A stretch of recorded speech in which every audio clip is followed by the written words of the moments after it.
Wow, so I'm live and that's quicker than I expected. Now, if you're actually going to get the notification type thing and we're going to be actually be talking within the first 5 or 6 minutes, I'm not sure. I'm never quite sure. This is YouTube. But in order to try and make sure of that, because I'll be honest with you, lately I'm never quite sure where how it's going to turn out, if you know what I mean. So let's go to my channel and make sure that's not listed as unlisted, which it sometimes does. Hey there, Chris. So I am live. Excellent. Because of that video, Chris, where it went unlisted for the first 15 minutes, I'm always so nervous now when it comes to that. So today we're going to talk about a lot of different stuff. We've got the Arrow announcements to talk about today. I think there's more announcements. Hey there, Matt. Hey, Eddie. Hey, Ice. So what I'm doing right now is I'm putting as always, what I do now. Hey there, Jason. Hey there, Jamie. How's it going, man? I have got... I forgot to do something.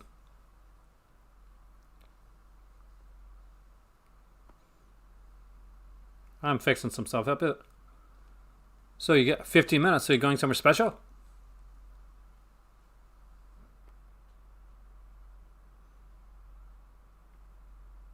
I'm putting the messages up on the screen right now so I can actually hopefully not hear my voice, and because I hear that all the time. Anyway, well, there's some Arrow announcements today. We're going to look at some stuff, see if there's any other announcements that are coming up. There is some stuff coming up in March from Umbrella that I'll talk about. I will mute myself. There we go. All right. Imprint as well. Yes, actually, we do have to talk about that. Thank you for reminding me because I had totally forgotten, and how can I forget? I know Daft Punk actually has split up, and that's unfortunate because I'm a huge Daft Punk fan. You're going to a short film shoot by a filmmaker you mentor. And that's awesome, Jamie. And that's a great way to pay it forward. Keep me updated on that and how things go. Because I'm always glad to hear that there's new filmmakers coming out, kind of keeping the torch alive when it comes to. He just bought a ton of Imprint titles. I eventually want to. They're so far away, and they're so expensive here in North America, but they are so impressive. Like Imprint is such an impressive label that I definitely want to check out some of their stuff. I'm actually not. My birthday's coming up at the end of March, and I actually haven't asked for a lot of films this year. Now, most of the films that I'm actually getting for my birthday are coming from actually a couple viewers here. Well, that's the thing, right? When it comes to this, the fact that you're able to support them and help them when it comes to making films, and you've been very supportive of me, by the way, on the channel. So thank you, Jamie, because it has been muchly appreciated. So guys, Jamie is an amazing supporter of this channel. So always in case you don't know, if you're new here, this is a guy that directed one of my favorite slashers of all time, which is Valentine, and another of my favorites actually too, Urban Legend. And there is an 88 films box set, of the complete Urban Legend trilogy coming out. I'm not quite sure the date, but we'll look at that later on because it's a really sexy looking box set. So I recommend that you check it out. I know that a couple of them were put out by a Scream Factory because I know I got them. But still, I kind of want to do features. Hey there, Cinematic Collector. Welcome, man. If you are a part, by the way, I guess I'll get this out of the way right now. Like, share, subscribe, all that YouTube jazzy stuff. If you're a part of the Crimson Cult, the Patreon channel, the live movie club that I do, I dropped a video last night that I worked really hard on. So please check that out later. Basically, what I did was I took what is normally my reviewed and ranked videos, and I took what is my upcoming Versus series that I'm going to be doing partially on here and partially on the Patreon channel, and I combined them. So I took the first 3 inaugural titles from 3 companies. I took MVD Rewind, I took the 88 Films Slasher Classics collection, and I took the Vestron Video Collector Series. I took their first 3 titles that they put out. A Patreon Zoom or Crowdcast conference. Crowdcast, I'm not sure how Crowdcast works. Patreon Zoom, that's actually not a bad idea. Something I can do. That is something I can look into in the future, though, Matthew. That's a good idea. And I reviewed all 3 of each of their 3 inaugural titles. I didn't just review them and then I ranked them, but I didn't just leave it at that. I actually put them one up against one another until we had which of those 3 labels had the best overall first 3 titles. So it was interesting. It was fun to do. I did it like 3 o'clock in the morning last night because it was one of those brain sparks you have in the middle of the night, and I just couldn't let it go. So I just, I had in my head, I formulated, I was like writing things down till finally I was like, okay, I'm doing this. And I went downstairs late last night. I made it. I'm very proud of it. So hopefully you checked it out. If you haven't, definitely check it out later. Hey there. And we have Brian Sauer here from Just to This podcast and Just to This YouTube channel. And, of course, Pure Cinema with Elric Kane, which you all should be checking out because it is some amazing stuff. He recently did a video actually with his daughter, Raven, and was actually kind of cool. He did another one. They do some videos together. I love seeing families working on stuff together because it's always nice. It's always nice. It always gives me a nice feeling. Patreon Zoom. I like that idea. Thank you, Matthew, for the idea, by the way. Jamie, I am overwhelmed actually with the help that you've given and the support because it blows my mind. And because I was a big fan by Geek Yours, so there you go. But 2, because it is nice when you get to meet somebody in the business and they're really such actually amazing people like yourself. Hey Ashton, welcome, man. I love that jackal picture. I really do. That is a jackal, right? Because it says Ashton Jackal. That kind of looks like a jackal to me on the pitch. So yeah, we got a lot of stuff to look at. We're going to be looking at some Imprint titles. I'm going to be looking at some of the stuff that's upcoming from Umbrella. I'm going to be looking at stuff, the announcements that Arrow made. So a lot of stuff to talk about. If there's any side roads along the way that you guys want to talk about, hey there, Red Raven. Make sure, feel free to do so. So I am, in a second, I'm going to go, hey there, Dungeon. Going to go in. You won't be able to see me, but don't worry. You can look at this handsome visage for a few seconds, but we're going to look at the titles coming out. That's what you're here for. That's what you really want to talk about. It's all about the movies and the collecting, and hopefully the community portion of it. So, are you ready to dive? Let's do it. As always, of course, if you want to and you're comfortable with it, you're always welcome to support the channel through the donation link down in the description, the super chat button, or hitting the like button, sharing, subscribing, that type of jazz. So let's go right in. I was going to go to Arrow first. Let's do Imprint first. We'll start with them, Imprint Films, and we'll go to Arrow, go to Umbrella. We'll check out a few different ones that I want to look into for you guys.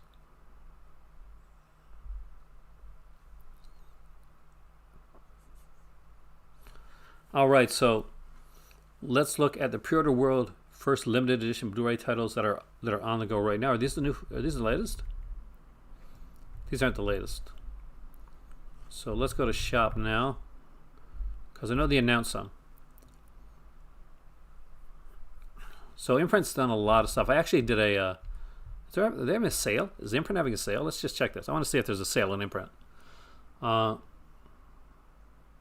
No, we just got on Dungeon, so you came in at perfect time. Yes, like, share, subscribe, all the like stuff, man. It does help out. No, this is a regular sale. I'm looking for their Imprint titles. Come on. Imprint. There we go. So where is the new stuff? Is this? There's a second film noir box that I know coming. I don't think this is. Let's see if this is the new one.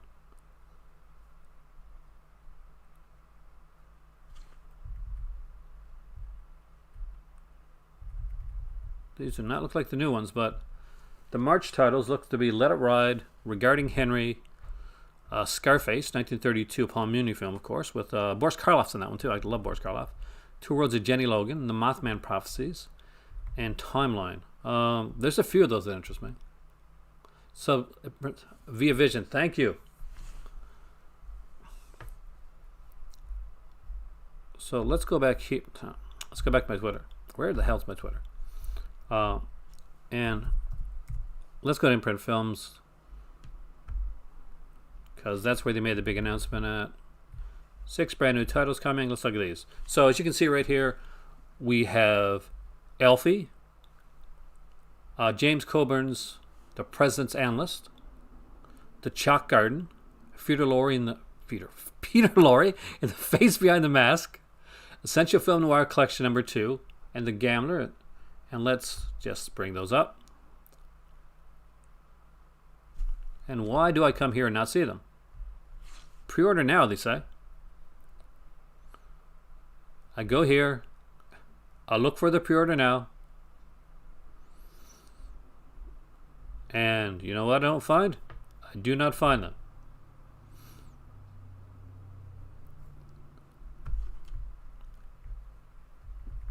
Imprint. Why am I going to the second or third page to find the stuff that should be on your first page? I'm just going to put that out there right now. You don't want to be doing that. You want the new stuff that you got coming out to be the very first things that people see and get kind of excited about it. How is JB Hi-Fi for ordering from Dungeon? Do they take a long time to get them? Sort by new release. Ah, there you go.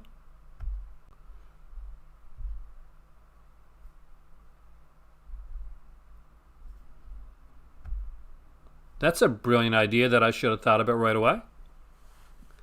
Thank you, Iceman. No, I said new... Son of a... All right, so here we go. Wow, that's an expensive bundle.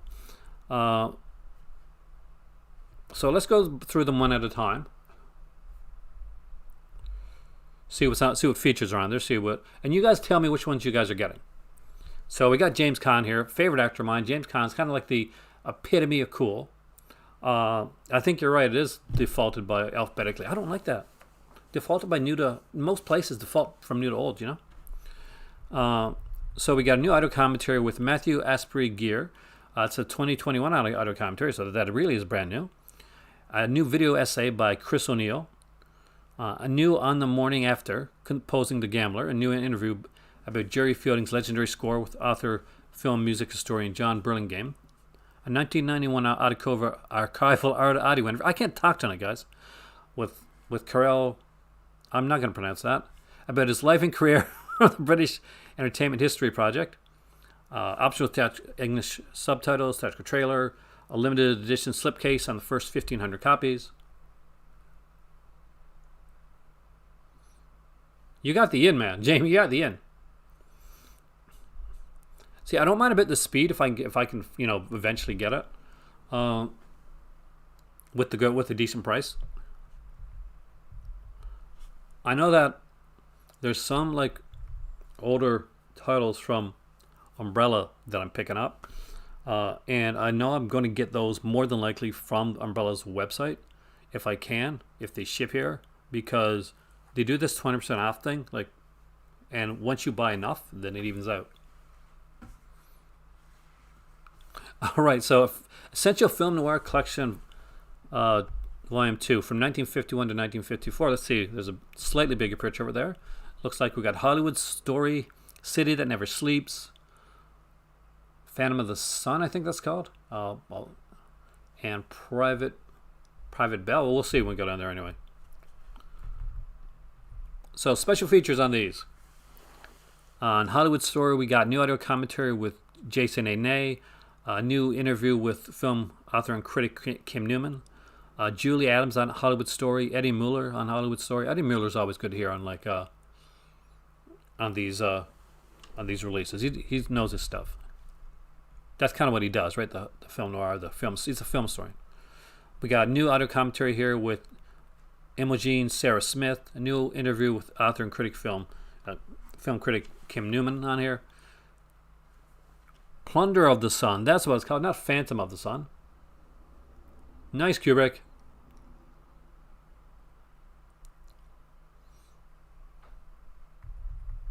You're really digging. It's got Glenn Ford, so it's already good there, Brian. So it's got Glenn Ford. It's always a plus. Audio commentary by Peter Ford, Glenn Ford's son. I got to tell my dad about that, actually.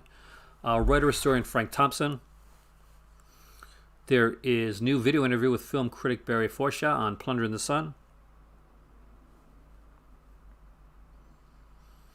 And just so much good stuff.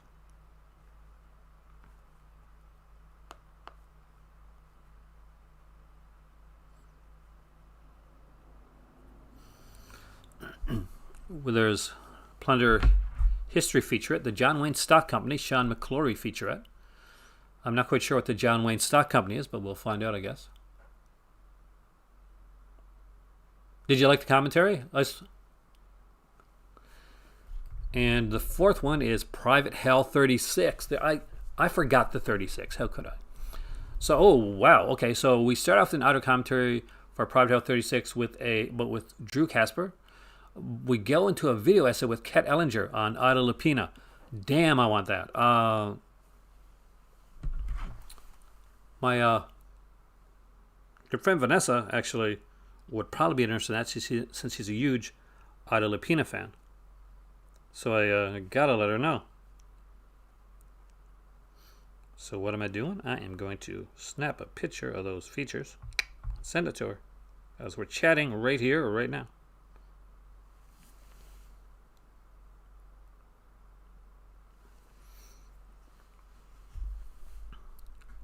New video interview with just an early work of Don Siegel.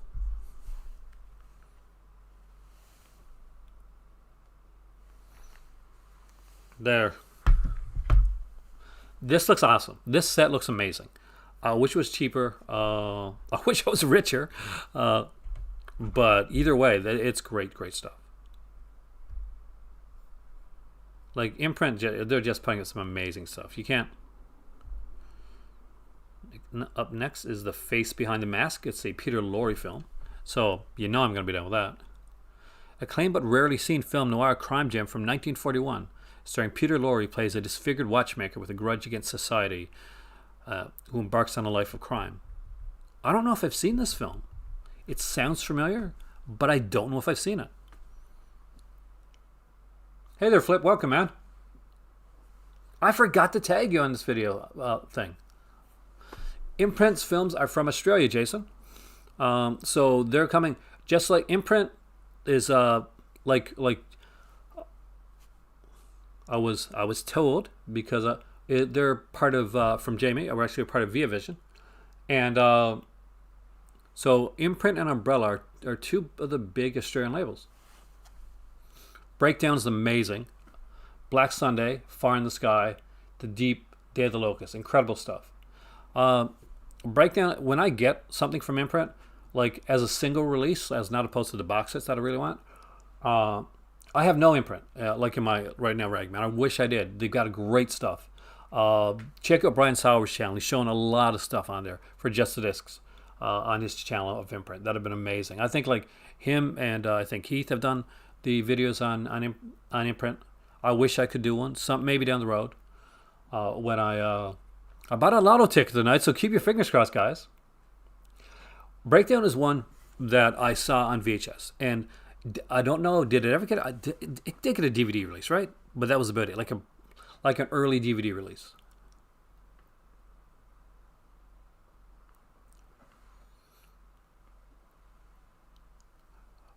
They are definitely a bit pricey. That's the thing. They're definitely a prestige label. But I'm guessing that at this point, the way that they're going, and depending on how much like the rights cost and remastering and all that costs, I'm guessing that's the reason that some of these prices are a bit higher. But they're definitely doing some great stuff. Well, I'm glad. Well, at least you're going for a good reason. You're going off to the shoot. Hopefully, the shoot goes fantastic. He doesn't know I am, but send along my good luck anyway. And have a great evening, Jamie. Thank you so much. Hey there, you Twisted Cinema.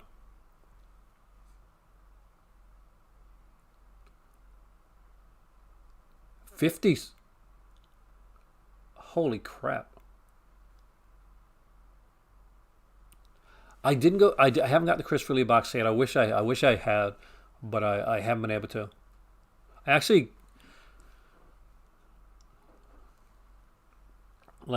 canceled a couple of things I had coming up because they were just too pricey.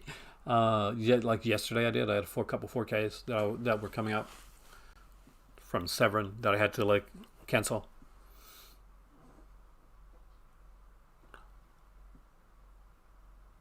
Hey there, Judith. Welcome. But anyway, so we got the we got a commentary by Alex K. Rode, Peter Lorre, an appreciation video history with film historian Alan K. Rode.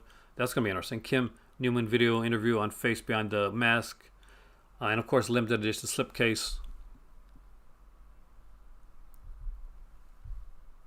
They do some beautiful stuff. Too long of a week. All right, next up is the Chalk Garden, which again $34.95. So yeah, they're a bit pricey, but such stuff I want to. It's got a commentary with Ket Ellinger right there. Like I don't even have to know. I know what Chalk Garden is, but if I had not known what Chalk Garden was, I would still want it. How's the shipping for Imprint? Let's find out. See if they say here. Let's go to their About section and see what's not home. Go to About. That's not helpful. Has anybody here ordered from Imprint know like what the shipping is? Because I have not, so I really don't know.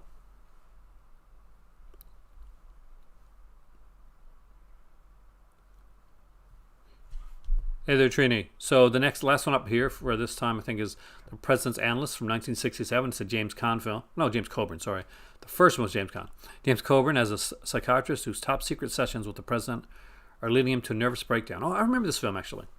Tim Lucas did commentary on this one. Yeah, I remember Tim Lucas announced it on Facebook that he did commentary for this film.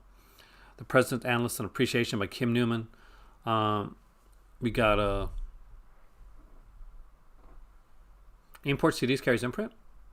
Import CDs, they do some stuff in Canada. I got to check them out. I know they used to have a Canadian division, but I don't think they do anymore.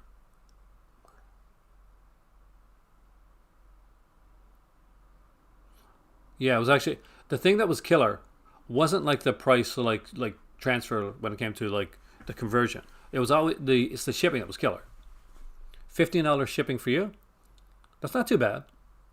Like how much did you order? Like was it like for one release or was that for like a bundle or?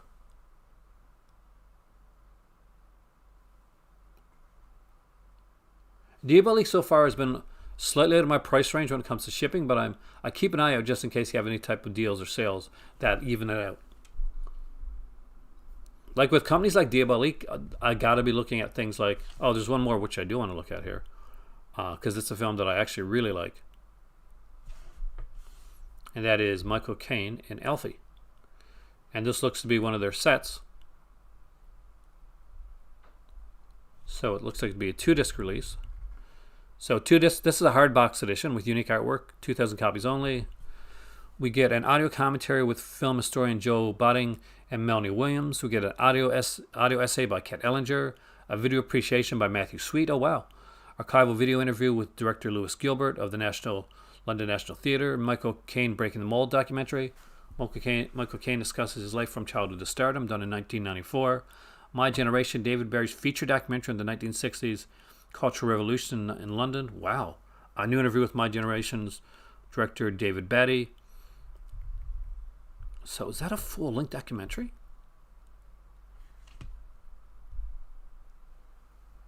It is. That's actually a full-length documentary, I think.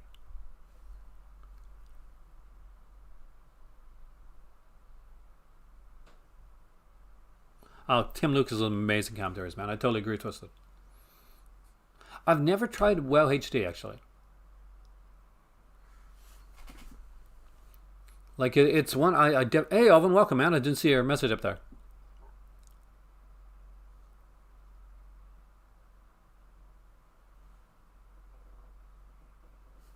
But 100% this Elfie one, like for me out of all of them, aside from the film noir box set, and maybe even more than film, I know this is going to seem like sacrilege. Elfie is like a title that I strongly relate to, and I actually love this film. I didn't mind the remake either, but it's not as good as the original. Michael Caine just kills it. For a guy that has done so much, and has been, I still think Michael Caine is so underrated as an actor. I still don't think that he gets the credit or the kudos that he deserves. I really don't, actually.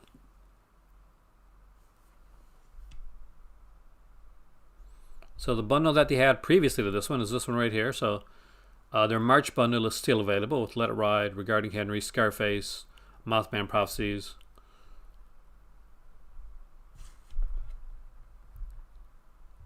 Two Worlds of Jenny Logan and Timeline. And, they're, so that one's $180. So that is a pretty, that's coming out on my birthday, actually.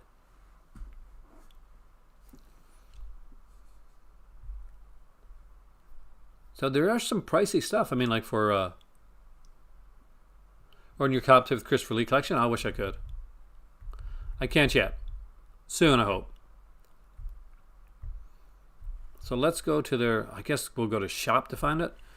And then what we'll do is we'll do that. Go by release date. There we go. So I know for sure that Brian is extremely excited about this one. And as am I. I actually really like this film. So this is Over the Edge. It is a excellent film with Matt Dillon. I think it might have been Matt Dillon's first film.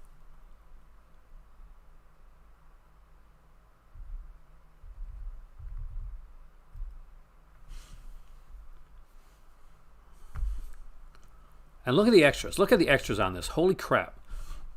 Let's see if I can mute it first.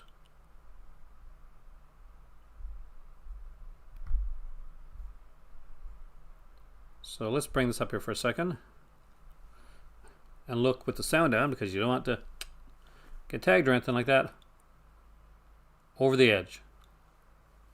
Or is this going to be like just the original? Oh, this is just the original trailer. Okay. This isn't like what I thought. Usually they do this thing called this Arrow story, where they talk about what's going to be on it.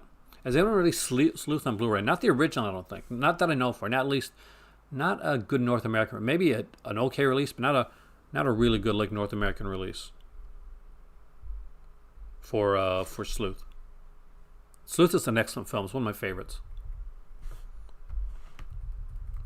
So what we got on here, we got an archival commentary with director Jonathan Kaplan, producer George Leto, writers Tim Hunter and Charlie Haas, like the wrestler Charlie Haas, do commentary by star Mike Kramer and journalist Mike Sachs, isolated music and effects track, Wide Streets plus Narrow Minds, an exclusive retrospective documentary featuring newly recorded interviews with cast and crew, full post-film Q&A from a 2010 screening of the film at the Walter Reed Theater, a bunch of the actors and people working behind the scenes there. Northrop? Which Northrop? Excerpts from the Projection Booth's podcast. Oh, Projection Booth, excellent. These guys do really good podcasts, by the way. With discussion with Mike White, Leon Chase, and Heather Drain. Yeah, make sure you check them out, by the way. Destruction, Fun or Dumb. The full educational short excerpted within the film in high definition. I always love when they do things, little neat things like that. UK VHS promo, image galleries, reversible sleeve artwork from Sister High. So always cool stuff. Oh, you're just finding about Runaway Train? This is an amazing film, Dungeon, and you gotta score it. Just trust me, it's really good. It's the one canon film that I said, and I think I said this on a podcast back when Brian had me on his podcast. That this was a one canon film that should have been an Oscar, like should have gotten an Oscar. Not often you're gonna hear that me say that about like Canada films, but it's one of them that should have got an Oscar. So we got Giant Ties and what? Giants and Ties. I don't know this one. So if Flip or AME is here and wants to like school people on what the hell this is, then you definitely do so. It's Hito Takamatsu. Yeah. Feature-wise, of course, we're going to have something with... so audio commentary with Japanese cinema scholar Irene Gonzalez Lopez. Newly filmed introduction by Japanese cinema expert Tony Raines. I'm surprised there's no Jasper Sharpener, actually. In the realm of publicists, a brand new visual essay by Asian cinema scholar Earl Jackson. A whole bunch of them. So a ton of great stuff, actually. Let's look at the alternate artwork, too. So I don't know this film. I really don't. I wish I did. It looks fun, though.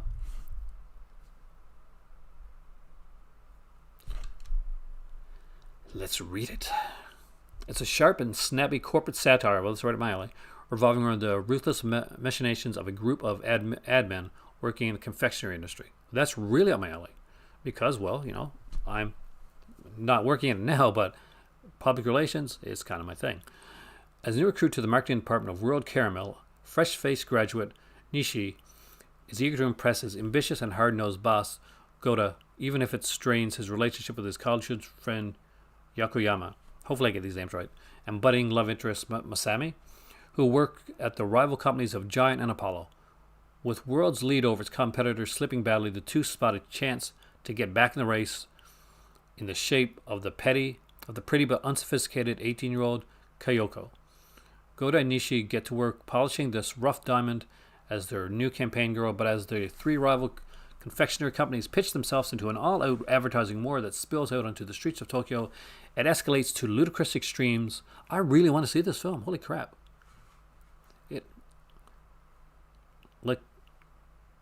I actually, oh damn. Never seen this film. Totally want it now. What a great description to sell me on a film. It checks off all the boxes that I love. So we get a Ghost Waits, which looks to be another one that I don't think I've seen.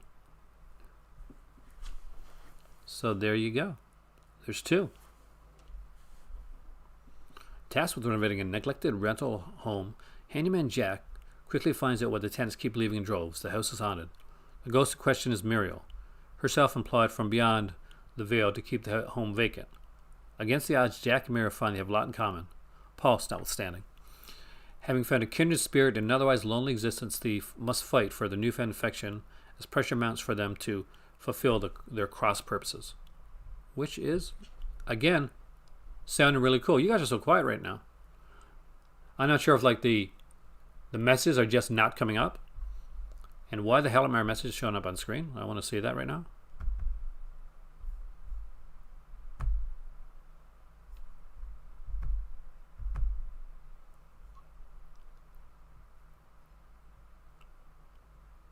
I missed it too. Actually, I didn't get to sleep till late last night because I was making a Patreon video. And that took up a lot. So I missed out on that. But I'm going to check that later on. I have it queued. Why are your messages not coming up on my screen? That's starting to peeve me off.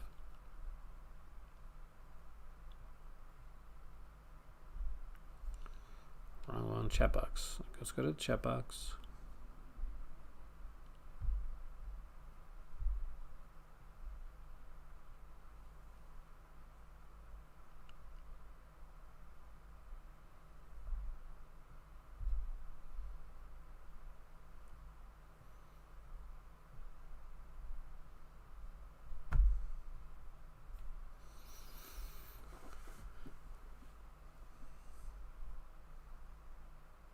You're cooking right now.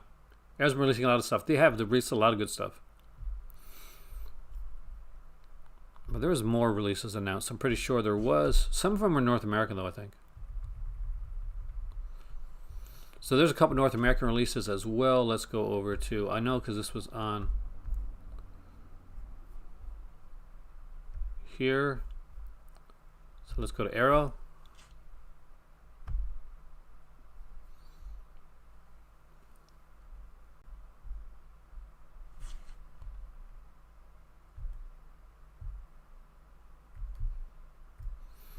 May releases. So here we go.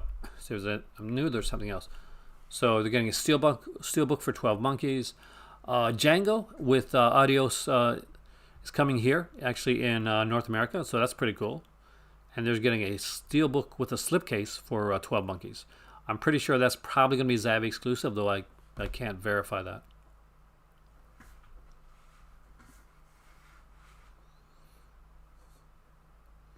Over the Edge is probably the one I want to see the most, with Giants and Ties coming in a close second.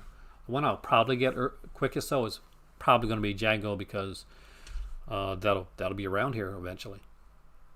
Yeah, that's right. It's in 4K, so you're getting a 4K UHD here in North America for Django. So that's going to be, of course, that's region free anyway, so that's pretty good.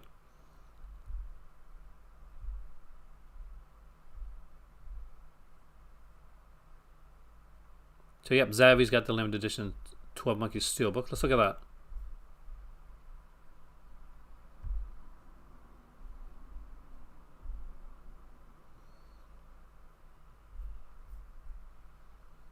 So for those that are, thank you, I've already signed up for your stuff, Zavvi. So here we go. We'll zoom out a bit. So 12 Monkeys. Look at the inside. Let's look at the back of it as well. Pretty cool.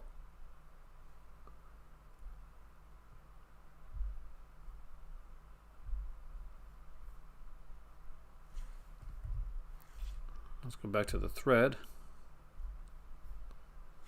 So that's one edition of 12 Monkeys. There was a second one with a poster up there as well. Red carpet customers only, whatever red carpet customers means. Maybe that's something you got to pay for over there. I'm not sure. Over the Edge is there. We've already seen that one. So let's take a look at the Django release.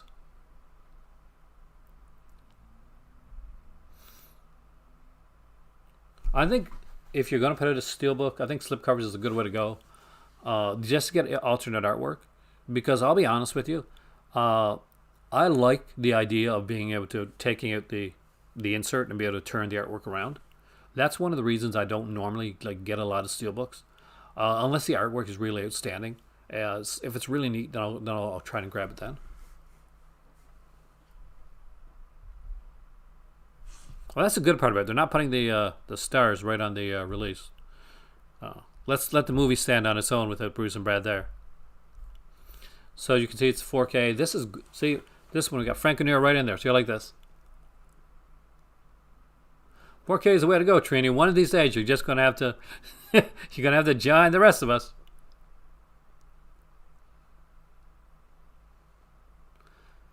Jen will have Franco Nero's voice. Well, maybe. The version I saw initially didn't, but I think I watched it because I'm snobby like that. I watched it in Italian with subtitles.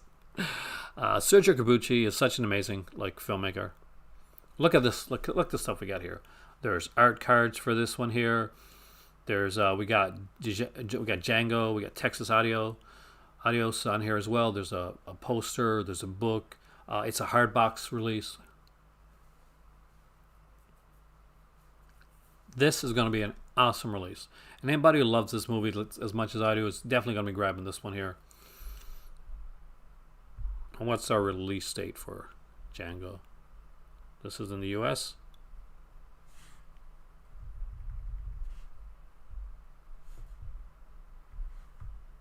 Holy crap, look at the features.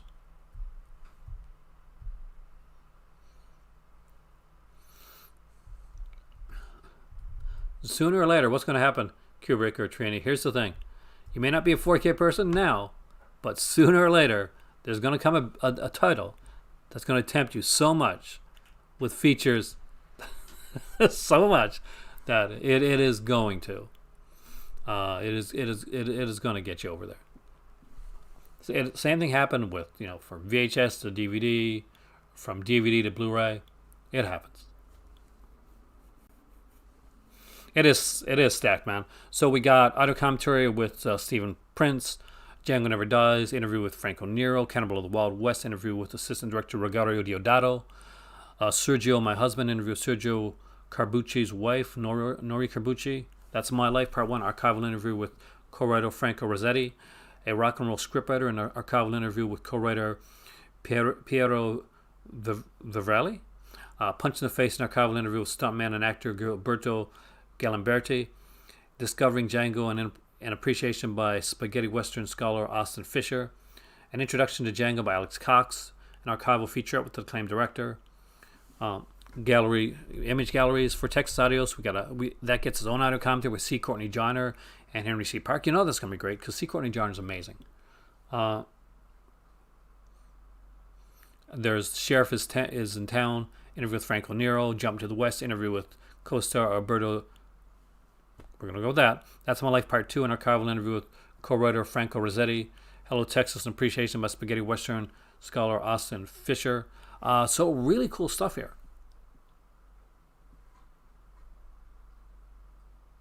That's a smart move, Ice. The dark side. Well, the side of the cinematic dark side.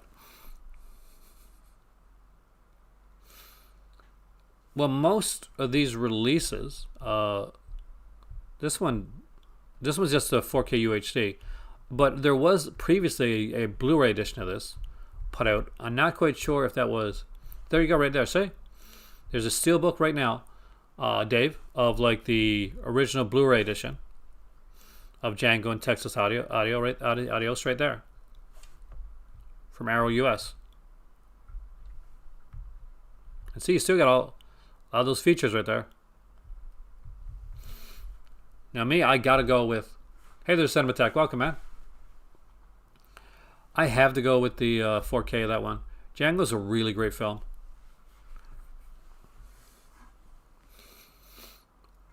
Alex Cox is incredible. Alex Cox film was one of the first that I reviewed, actually, as in like a film that was actually sent my way. Was one of Alex Cox's more recent films, and but I think it was from Tricoast Entertainment. It was an excellent film too. See, I smartly held off Trini, so now I am buying it in 4K. Because I recently watched, and it wasn't expensive like 4K. I watched, well, I did. If you guys didn't see it, I definitely recommend checking out Fat Samurai Guy, who's an incredible YouTuber, by the way. I was on one of his videos recently, a versus video that he does, where it was Iron Eagle versus Top Gun. So I got to rewatch like Iron Eagle twice and Top Gun twice, and I watched Top Gun on 4K, and I'm so glad I did.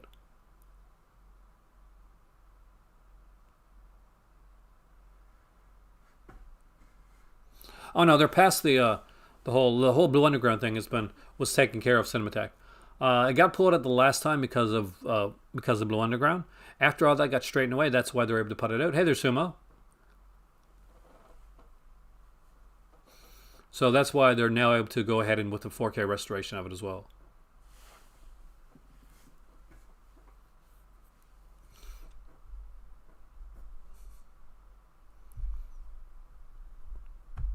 I also wanted to bring up, while I'm here, some neat titles that are coming up from Umbrella in the near future.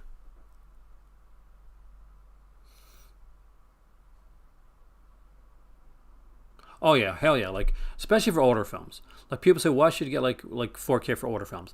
Because they are done on film. Because the elements are there to do a great restoration. No, there's like a ton of like Django. There's a ton of like Django films, Alan. This is just the first one in Texas Audios, which is not Django. But it's the first film. But not all of them are like. There's a bunch of them in a way. There's a hell of a lot of like Django films. Not every one of them are official Django films, just to let you know.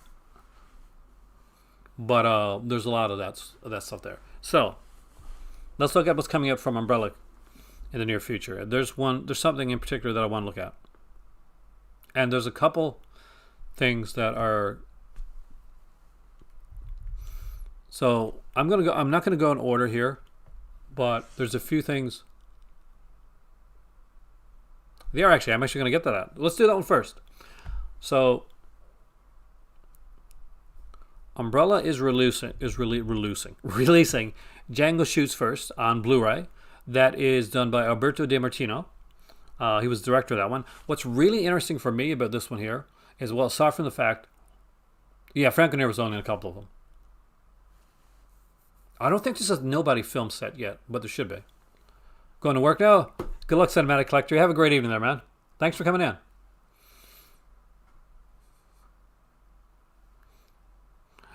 So this has Evelyn Stewart.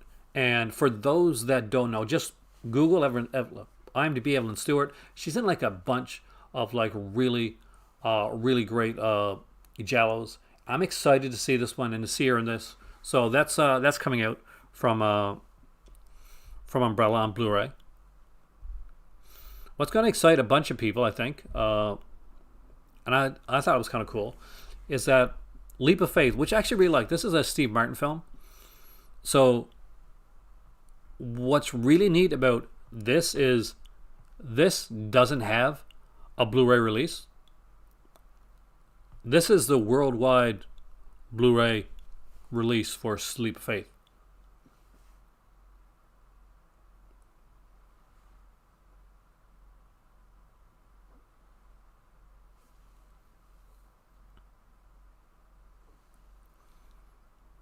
So if anybody's a fan of this film, this is coming out on Blu-ray for the first time. So you have this movie, you don't have it on Blu-ray. You still own a lot of DVDs and not planning on replacing them with Blu-rays. But what does that have to do with buying like either Blu-rays or 4Ks in the future? Because you don't always have to replace something to get a different format. I got a lot of movies on 4K that I never had in any other format. I'll check it afterwards. But Leap of Faith coming out on Blu-ray, which more of you people should be excited about, by the way. I'm just saying that right there. Just putting it out there. I get so sad when I get so excited about something, and you guys don't back me up. Have a great evening with your wife there, Matthew. Mine has gone to bed. That's how I could make this video. So, there you go. Enjoy your time. Quester Tapes is coming out on DVD. I'm excited about this. I haven't seen Quester Tapes for years. It's a TV film. Pretty sure this was meant to be meant to be a series. What genre is Leap of Faith? Comedy, a dramedy, I guess. Because pretty much, if it's been a long time since I've seen it. Steve Martin plays an evangelist, and his bus breaks down in this town. And he's kind of a sketchy character. Great cast like Levita Davidovich is in it. Deborah Wenger's in it. Liam Neeson is in it. Pretty sure Liam Neeson's in it. I know it's got a big cast. So I was always a fan of this one. So Quester Tapes was this. It's this android, right? This android character, and I think it's, who is his name again? I want to get it right.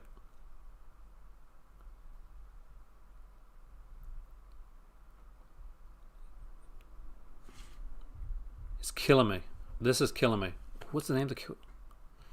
And it's not here either. I am going to look it up because that is going to bug me all night if I don't. Because I know he did I'm pretty sure he was in Dark Shadows.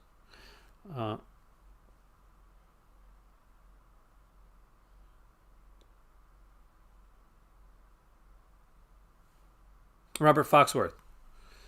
That's the Quester's Robert Foxworth. Damn it! Why could was his name right there? It's Robert freaking Foxworth, for crying out loud.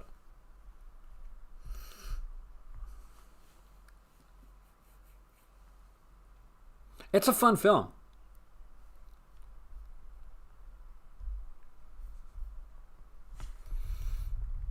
Okay, now here's one thing that I do want to mention. There's a couple that are coming out, but there's a line of titles that Umbrella does that nobody talks about. And it's a damn shame because Kubrick, this this is one for you to look towards. So there is a line of films, and this is the fourth in the line, called Sunburnt Screens. So Sunburnt Screens are very much Australian films, very strong Australian cinema. And if you have not seen their Sunburnt Screens lineup, I'll go over the four of them that are here. This is the latest one coming out, and this is, of course, We Are the Never Never. And if you have not seen We Are the Never Never, well, I'm hopefully going to be reviewing this one down the road, so I'll get to it then. But it is based on a big Australian novel. It's a kind of a true story. New wave of Australian cinema of the 70s. Yeah, exactly. So aside from having that, we got like a 23-minute like interview with the co-producer John B. Murray, director Igor Ozens, and composer Peter Best, and the lead actors. Then you get another 27-minute like on here. Original motion picture soundtrack. Okay, well, I didn't know that. So the soundtrack is on there as well, along with the theatrical trailer. This is a really good film too. Like an excellent film. And yeah, $30 Australian for definitely for a premium label title is pretty much the norm. If anything, it's fairly cheap actually. Hey there, Trash.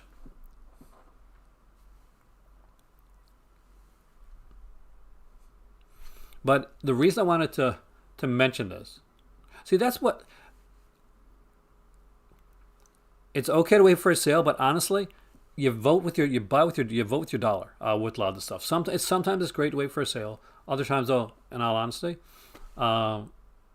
it's you wanna, if it's something that you really like, if you don't know this film, I get it. But if it's something that you really like, and you can get it, you can afford it, you got the bones for it, get it. Because at the end of the day,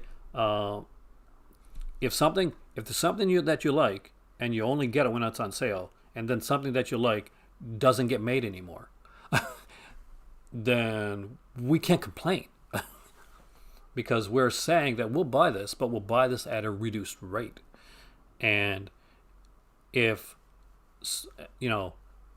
flashy Hollywood film A is being sold and selling at like regular price, and a film like a smaller film that people are putting a lot more work into is not selling, then those films are going to be the ones that we lose out on. So we're stuck in this whole cycle of like pretty much bitching about the fact that we're only getting like these Hollywood films, and why are we getting so many remakes? Why is there so much like unoriginal stuff coming up?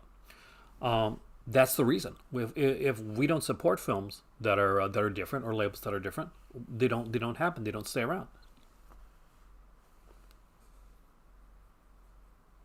Yeah, there's definitely a smaller market. That's why that one of the things that I want to do is I want to shine the light on stuff like this.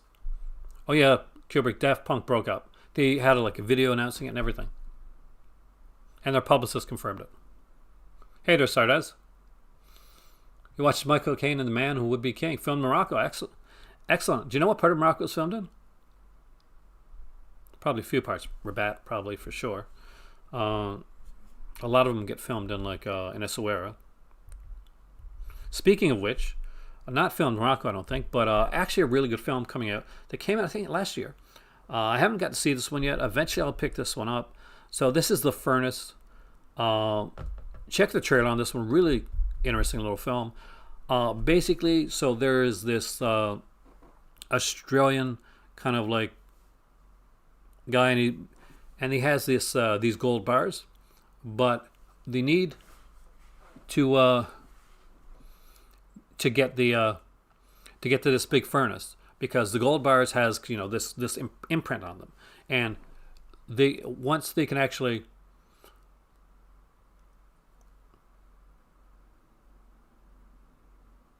no, you're not getting on my skin. You just brought up a good point. So by saying that, it lets me like kind of it takes a lot to get under my skin. You'd be surprised.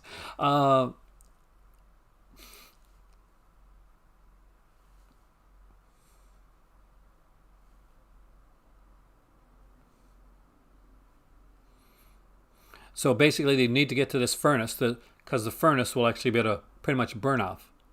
Uh, I don't have the Mill Creek release of Night of the Living Dead, so I can't tell you.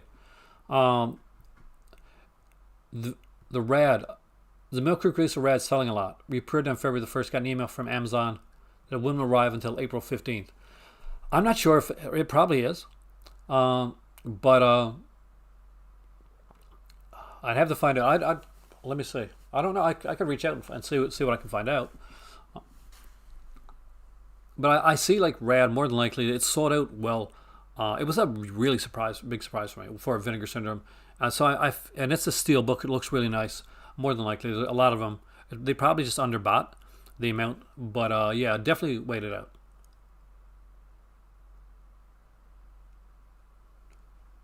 Aaron, I just can't throw money around. Everybody's taking my comments the wrong way tonight. I'm going to end this stream really quickly if it keeps going like this.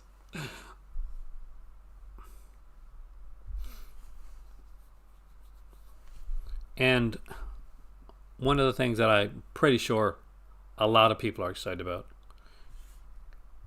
The Beyond Genres label is back. They've done a couple new releases. And the new one is Psycho Gorman.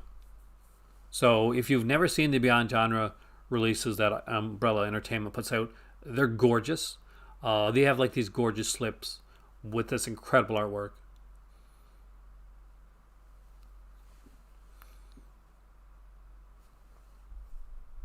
And Psycho Gorman is just such a fun film.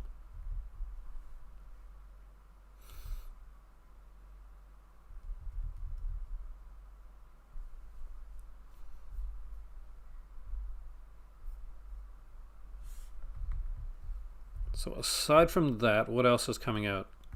Oh yes, I was going to show you the Sunburnt Screen stuff before we went any farther. Hey there, Craig. Welcome. I'm going to say it now, Craig. Please be nice to me tonight, because some people are being very nice to me tonight. Arrow, Amazon shows Red still on pre-order here. Releases March 16th. Yeah, you might want to find out why. All right, so number 3 in the Sunburnt Screens films was Sunday Too Far with Jack Thompson. Again, another fantastic little film there. It's got an archival TV documentary and a conversation with Jack Thompson from Jack Thompson AM, a conversation with David Wenham, post-screening of Sunday Too Far, recorded at Goma in 2019. Before this was the last release one. It's out of stock now. You can see this is how popular these Beyond Genre releases are. These things sell out quickly. So get an eye on this. Keep an eye on this.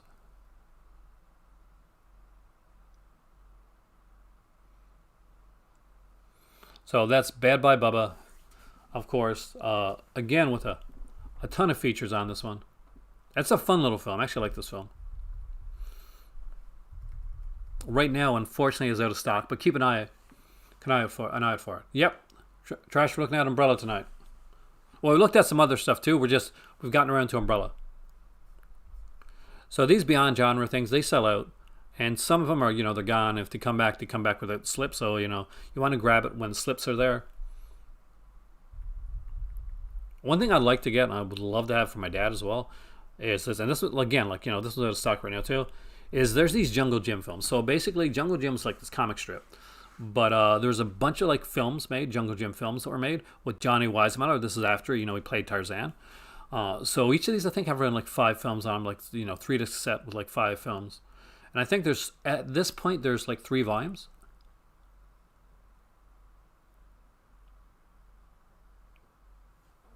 Yeah, Umbrella does ship to the US. One of the neat things is that they do have thing going on all the time, Dennis, which is basically 20% off all orders. So I find that the more you buy, the quicker it evens out. There's an even out spot where you kind of get the 20% and it at least takes out trust me, I've looked into this. The universe does money. You'll get the physical copy. I'm sure you'll have it says. You don't remember Bad Bye Bubba? It's a cool one to look into, man. It really is. So number 2 in the Sunburnt Screens that I want to show you guys is Dingo. And there you go, late great jazz musician Miles Davis made his only acting appearance in this film about a jazz trumpeter who dares to realize his musical dream in the Australian outback. Dingo stars Colin Friels as John Dingo Anderson, a part-time musician and dingo trapper living in the bush, who, after seeing his hero, legendary trumpeter Billy Cross, played by Miles Davis, on tour, longs to travel to Paris and play with the finest American jazz musicians. Frustrated by playing half-rate music in dusty dance halls, John's dream is compromised by his love for his new family. Dingo must now decide whether to make the supreme sacrifice for his music, featuring a stunning award-winning Miles Davis soundtrack. If you're a Miles Davis fan, if you are a jazz music fan, then Dingo should probably already be in your collection. If you don't have it there, definitely recommend it.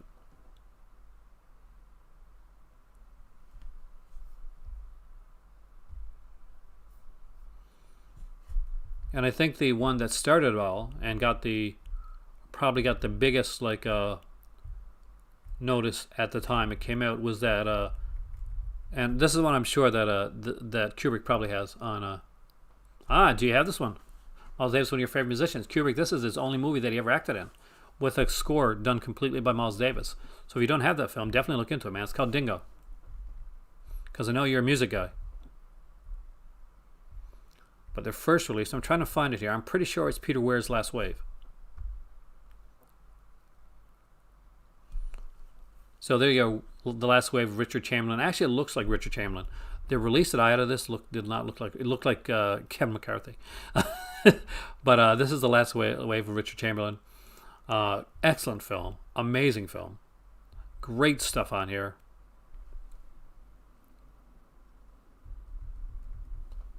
So that's 4 solid releases from Sunburnt Screens.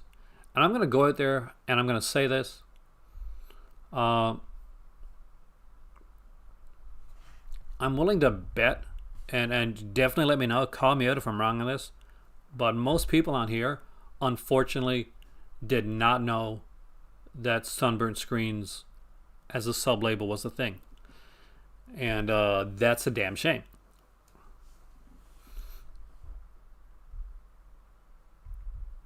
And if you did, kudos, fantastic. But maybe it was just me.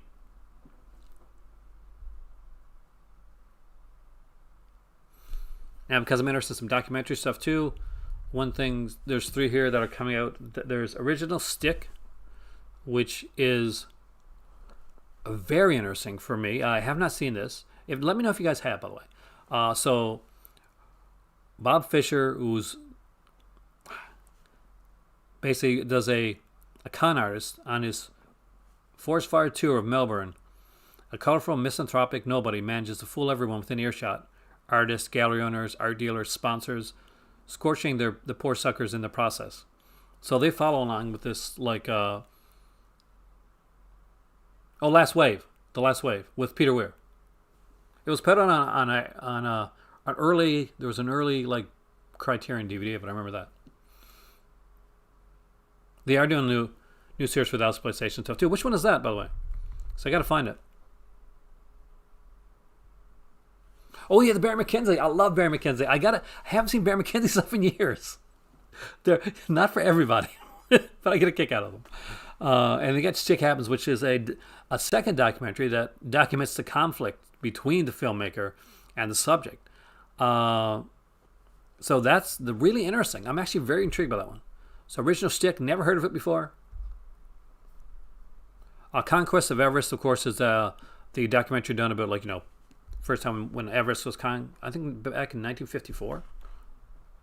Cast Edmund Hillary, John Hunt. Yeah, this is an earlier one, kind of fun. Not a problem, Dungeon. That is why I'm here, man. And Monumentum Generation. If you're a surfer fan, if you're a surfer or a boarder, or used to be, then you're probably gonna be interested in this. So this is basically the core members of pretty much the most legendary surfing crew of all. You got Kelly Slater, of course. If you played video games, you got the Kelly Slater game. Taylor Knox, Taylor Steele, Benji Weatherly, Pat O'Connell, Ross Williams, Shane Dorain, Killaney Robb. So a documentary on the whole group of surfers. So if you're into surfing, definitely want to check out. But let's look at that Barry McKenzie one. Because that popped up here,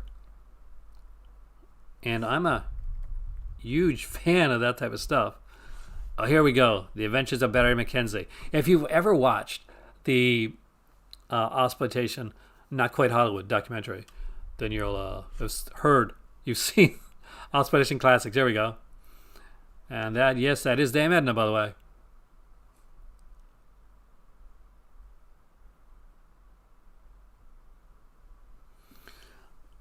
So reviled by the critics, adored by fair drunk dingamazis, in this fan-bloody-tastic classic, Australia's favorite wild colonial boy, Barry McKenzie, journeys to the old country. Thank you again, Ashen Man. Beyond Genres of Psycho Gorman. Let me know what you think, man.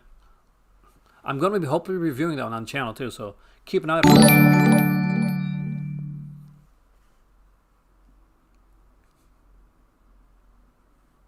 Hopefully your notification will get some slackers in here to actually give to the poor channel. For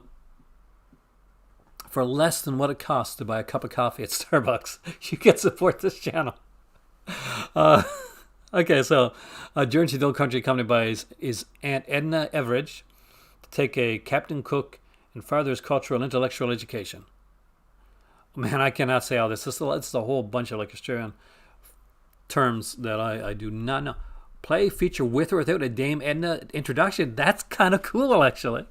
Adventures of Bazzy and Chunderland, Barry McKenzie, Ogre or Ocker, conversation with Barry Humphries, Not Quite Hollywood. There you go. Extended interviews. So if you like crass, fun, insane humor, then check out Adventures of Barry McKenzie. I actually kind of enjoy. I actually did enjoy the film. I would like to know if anybody else has ever seen the Barry McKenzie film. Or at least if you're aware of it. And here we got Liza Minnelli in Stepping Out. Which, does this have a release at all? Because you got Julie Waters, Shelley Winters, Bill Irwin, Ellen Green in this one. Again, it's one on dance, and I'm huge when it comes to that type of stuff. Can't afford Starbucks anymore. Oh man. Lately, you know what? We've put away our Keurig, and we've gone back to like a 2-cup coffee maker, and we do our coffee with that. We buy coffee. We don't like buy cups or anything like that. Like now, we buy cups. We're not drink the coffee from our hands. We don't buy Keurig cups or anything like that anymore. We're going back to doing it old school, and I'll be honest with you, we do like it a lot better that way. And it's very much thanks to Nathan, actually, who actually sent me some coffee for Christmas. The Castle is one of the great Australian comedies. It is, actually. It scared you? Sorry, dude. I'm working on getting it changed. I always say that, Alan, so always remind me if I don't do it next time, okay? But there was one other thing that I wanted to show you guys. Oh, yes, I forgot. See, I'm keeping you guys up. Shipping's pretty good, actually, Warlock. I think if you buy one or two things, shipping isn't always the best. But if you buy like 3 or 4 items, I think it kind of evens out. Because when you go to it, it's like it's 20% off like your order. So I find like if you got the bones enough to get like, you know, maybe like a $50 or $60 or $100 order, that type of thing, it's better than you just grabbing one title. Okay, here's the one that I did want to talk to you guys about. This is something I'm excited that's coming out. So I have not seen the series yet, and I've been waiting for the series to come. But like I'm pretty well forgotten, yeah. But this is Gangs of London. So Game of Thrones, but without the dragons. I guess they say that because it's got Michelle Failey in it, and she's from Game of Thrones. But this is, if I remember correctly, from back in the day, when I read up on this, when this was first coming out, I'm pretty sure that this was written by the guy that wrote The Raid and The Raid 2. Remember those action films, those Raid action films? So Gangs of London was written by. I'm pretty sure written by. I'm not sure if it's directed by, but I'm pretty sure. Like, don't quote me on it. Well, yeah, quote me on it if you want to. I'm actually going to look it up. I want to make sure that I'm right. But I'm 90% sure that the Gangs of London was done by the guy that did the raid. So I want to see who the writer is for that. Gareth Evans. Yes, it is actually. So I know now it is. It was created by Gareth Evans, of course, who did the Raid 2. Big fan of Gareth Evans, by the way. Love the Raid films. So this is about a guy. He's a young guy. We got Colm Meaney at the very beginning of the film. He plays Finn Wallace. He's a crime lord, and he's murdered. And his son says, "Well, I guess they go to his son. Basically, I guess it's time for you to take over, like, and kind of like bring all the crime families back together. There's been a bit of friction. Your father's been killed." And he's like, "Screw that. I want to find out, and I want vengeance for who killed my dad. I'm not here to bring the gangs together. My first and foremost thing that I'm going to do, I'm going to get vengeance for who killed my father." So basically, Gray Fox. Hey, Mr. Sushi, welcome back, man. The Gray Fox is an excellent film. I love that movie.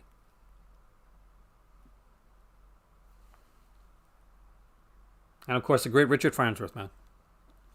Top Gun's your first stereo VHS. Nice. But if you've never seen, has anybody seen Gangs of London already, by the way? So, from Gareth Evans, I expect, and I'm pretty sure, ton of violence. Pretty bloody.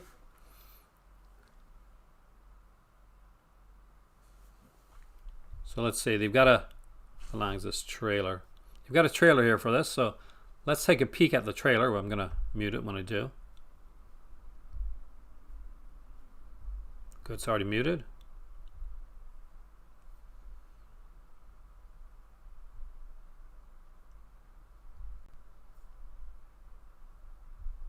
So we can see Colm Meaney. Wow. Blast through the face already, guys.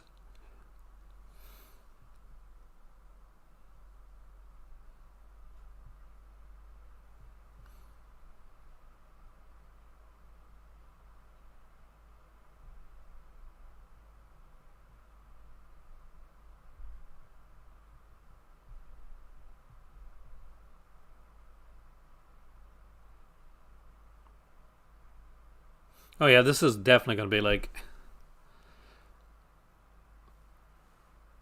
a heck of a lot of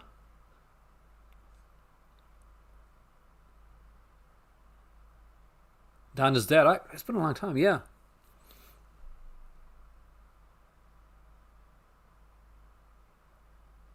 I'm getting, Psycho Gorman Umbrella. Some people are getting it from Amazon. There's a couple different places putting it out, actually. But if you want the Beyond Genres edition, that's going to be Umbrella. And you might be able to find it on Amazon, actually. Are you looking at this, by the way? This...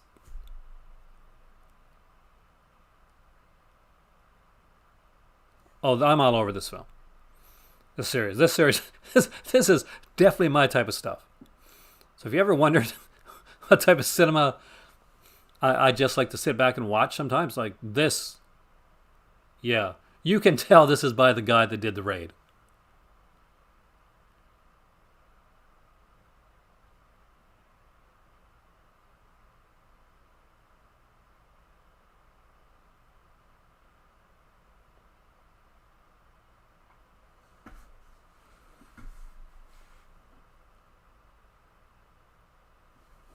So, holy crap. Yep.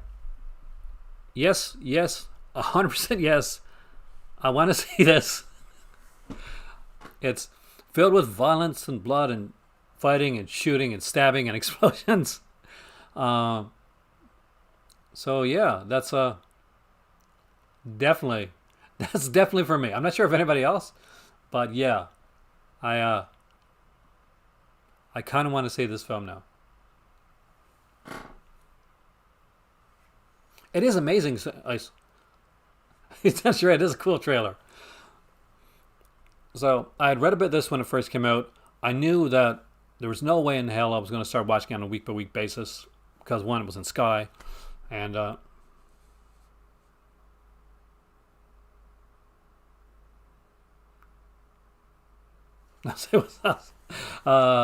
watch Netflix? I do. We have Netflix mostly for family members and stuff like that. I don't really watch a lot of it. Every once in a while. Well, that's the complete series. That's it's a DVD version of it as well. Uh, but yeah, no, for a TV series, for a complete TV series on Blu-ray, that's not pricey, man. Do you know what I pay for TV series on Blu-ray? Let's since let's go. Let's go to Amazon for a minute.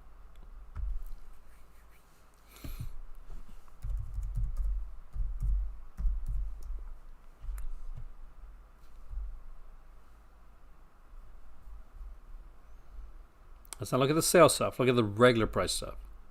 Just Blu-ray. So here's Westworld right here.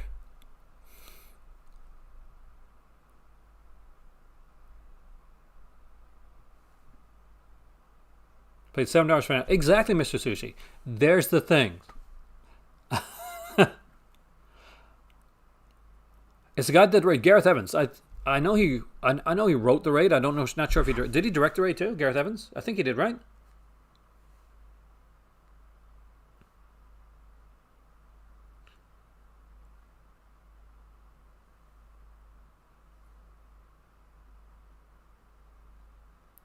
No, he directed the Raid too. He wrote the Raid.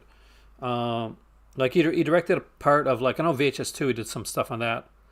And no, he did the Raid as well. He did. Yeah, it's Gareth Ho Evans. Is it with a different name? So yeah, he directed both. He directed and wrote both of the Raid films. No, Steve, serious. That doesn't change anything, Warlock. You said it was expensive, and I said, "Wait a minute, dude. This is the TV series on Blu-ray." So I just wanted to point out, this is an average TV series on Blu-ray.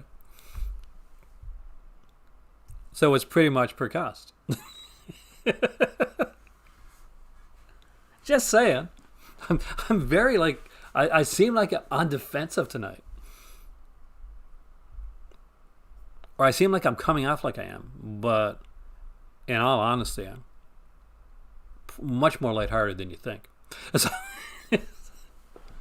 after driving, watch Tom. Have a good time, man. Drivings are amazing. Either way, Tom and Jerry's good or not, enjoy the drive, and it's so fun, Dennis.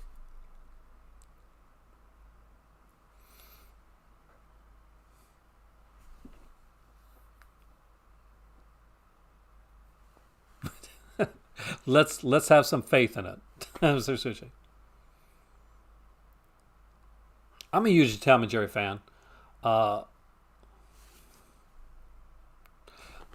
There's the thing. It's like I said before, Warlock. I went through this before because I'm one. We're both from Canada. Two. I wanted a lot of umbrella stuff, but I couldn't afford it. So what I did was I started putting things and taking things in, like putting things in the cart, taking things out until I reached a spot. Do you ever do this, by the way? Anybody else ever do this? Like you go, it could be any site. You go to any site, and like say the shipping, like you're kind of try to figure out what the shipping's going to be, and the shipping looks to be pricey when you with one item. So you start putting items in, and you start to see like, okay, did they discount the shipping after this much? Is there a percentage off after this thing? That's what I do. That's what I do with every new company that I look into. Well, I did it with Arrow. I did it with Umbrella. I did it with Kino. Some Arrow films. Arrow's putting up some amazing stuff down right now. Some incredible stuff. Anyway, I wanted to show you guys that. I've showed you guys Arrow. Showed you guys Imprint tonight. I've showed you guys Umbrella. A whole ton of stuff that we've looked at here tonight.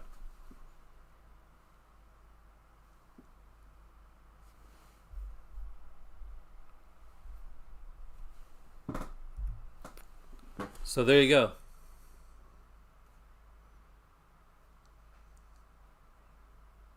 Spending becomes fluid as prices go up.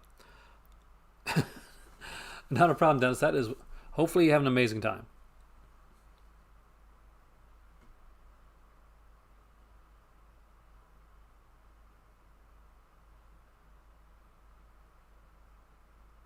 Exactly, Andy. That's it. That's the best way to do it. Start with an overload more than you want. Always start with more than you want, and then pare it down till you get to that sweet spot. I do that with everything. When I first started the criteria, like ordering from the United States can be pricey. Uh, when I was ordering stuff to basically from the Criterion sales, remember I did a lot of the Criterion sales stuff. You've watched my channel for a while, you've seen that. Uh, then then you know that like it can be expensive. So we would like put a bunch in it. We'd have like 35 or 40 things in the cart, and we would just like lower it down until we got like four or five things, five or six things that we felt comfortable with, and that the shipping was decent on.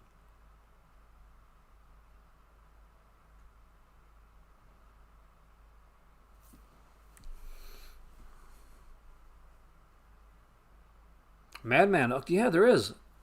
I I'm sorry. I was trying to make theme it to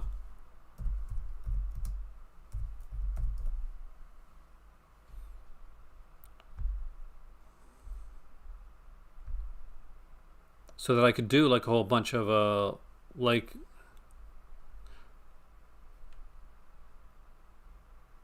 to shop at.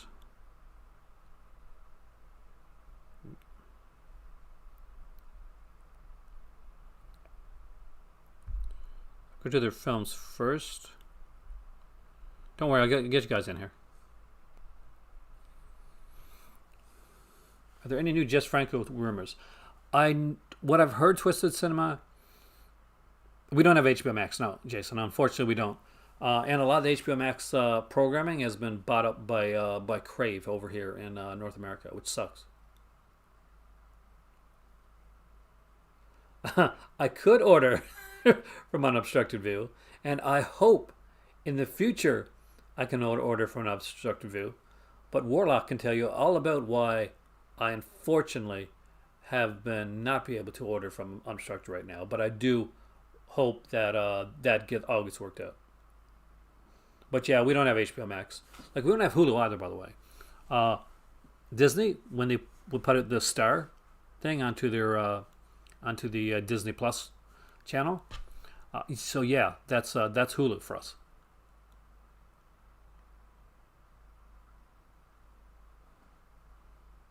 HBO Max is supposed to come here though, but I'm not quite sure how that's going to work or when that's going to happen.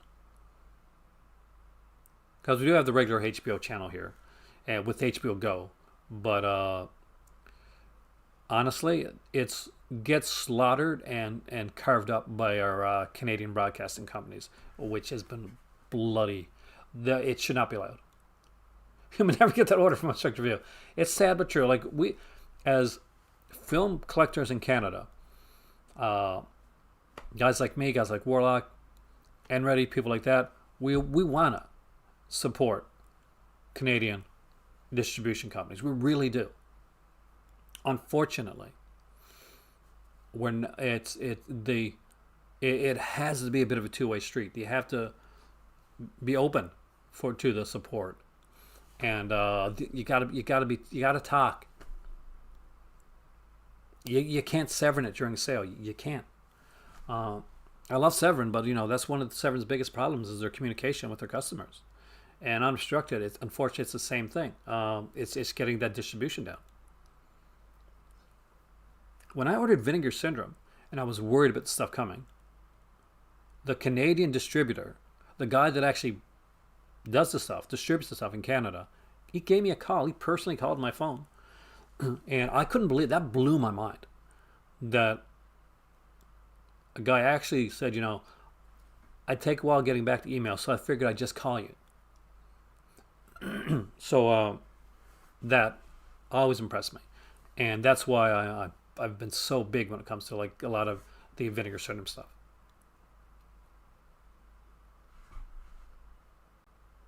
Golden Ninja Video. I haven't checked them out. I gotta check them out. See, my better half like knows a lot more about anime than I do. She grew up with a lot of the anime stuff, I know I saw a lot of it when I got in college. The only anime I saw when I was young was Robotech, and of course Astro Boy. So hey there, Rejects. So I didn't have a lot. Rejects has a great channel, by the way, which you guys should be checking out. There's a lot of great channels on here. So make sure you're checking out the channels out from the guys that are on here because they do some great stuff. He's a really good guy, man. Gold Ninja Video.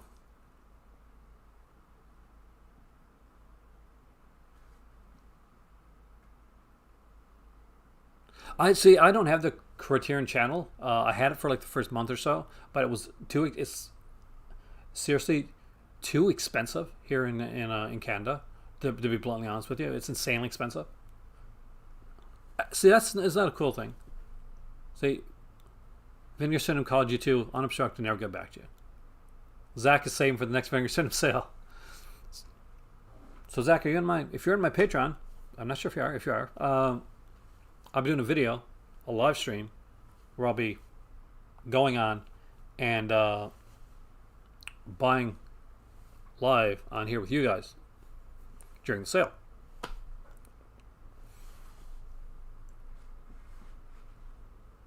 Oh, their Canadian contact is amazing. And with the rumor of, Warner Archives shop going down, and maybe, and as of right now, we don't know where it's going. Anything Damiano is really good. Damiano. I'm going to get the name wrong. Jared Damiano, I think is what it is.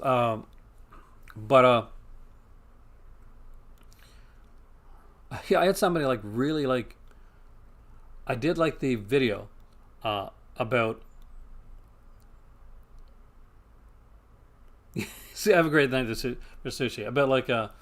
About Warner Archives. Went on the website, talked about the fact, it looks like they're going soon. And I had oh yeah, I'll be on March 1st, Iceman, to talk about the Vinegar Syndrome announcements for sure. Although I think we pretty much know what a lot of them are.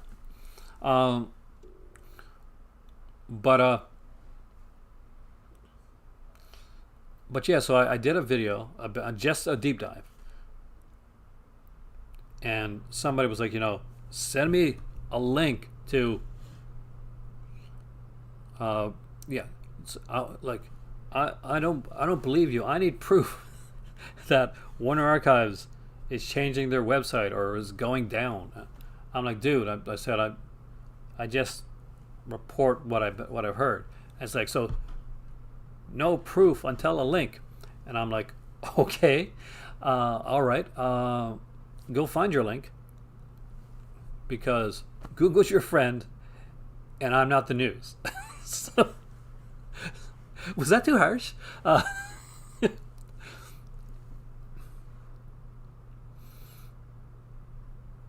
love Sex World.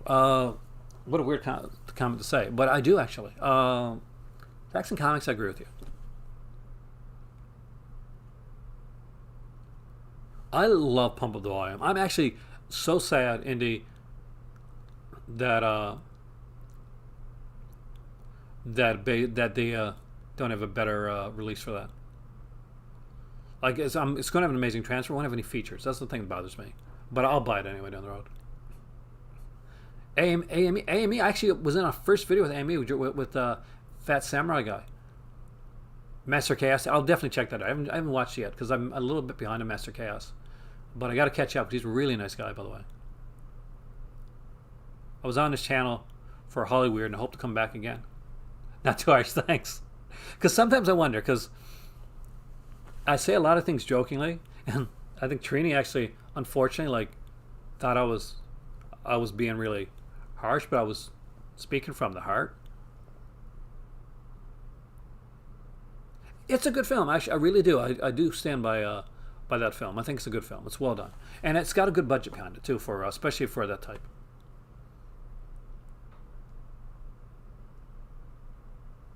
I got that in my queue too. You Pump the Vine review, just so you know. Yeah, Christian Slater. Sometimes I come back. That would be a good one. Actually, with the sequel as well. I got the I got an old like DVD release it with the sequel. Sometimes they come back. Sometimes they come back again. I think there's like three. Is there three of those sometimes they come back movies? I can never remember if there's like two or three. But there's a few of them. Hey Chris, I am getting some comic stuff for my birthday, so you'll be very proud of me.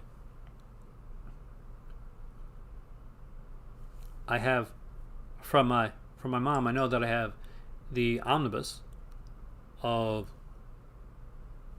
Ben Reilly's Spider-Man Volume 2, which is a hill I'll go on, because I do like I'm like one of those fans. I love my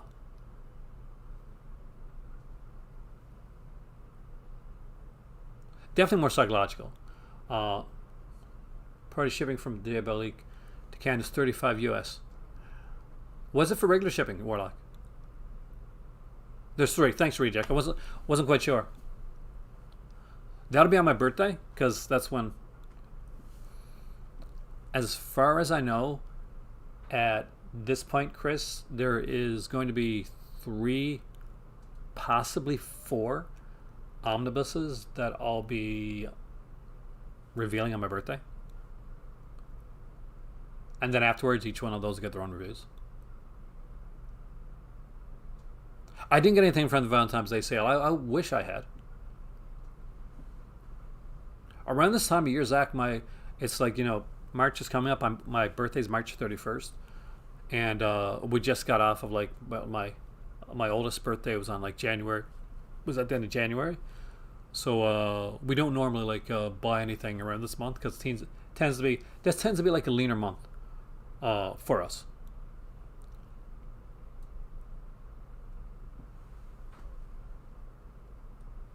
So that's when I'm always looking and I'm checking to when you see me like pushing the Patreon and pushing like the donations and the super chats, you'll see it this month, because you'll see me like working my butt off to get some hopefully good quality content out there that get people joining. And I hate them running. Hate hit and run. Anybody that has a Patreon on their channel knows what hit and run is, and it's really annoying. Do Scream send shipping notifications? Do they send Scream? I think they did, normally. First class international is regular $13.50 for one movie. Does it lower per, like when you go get a second film, or is it like $13.50 per film? Because that's the price of a film sometimes.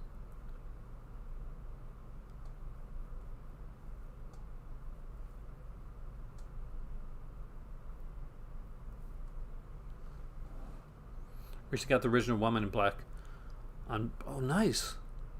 Network does some good stuff, actually. I got some network releases. Last network releases I got when I was over in London. A place where I'd love to be able to visit again. Come on, vaccines. Come here already. So I can actually travel again. I can't even get to freaking Halifax now.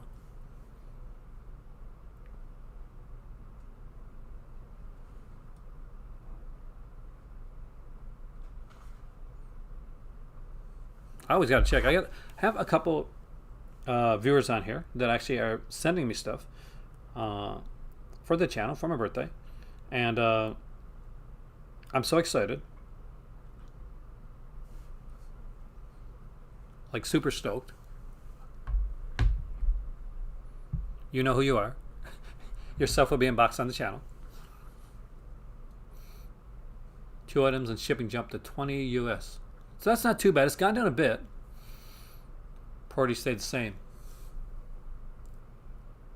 I got to do that. We'll do that on the channel these days. I don't have the Criterion, the best. I would love to have that, actually.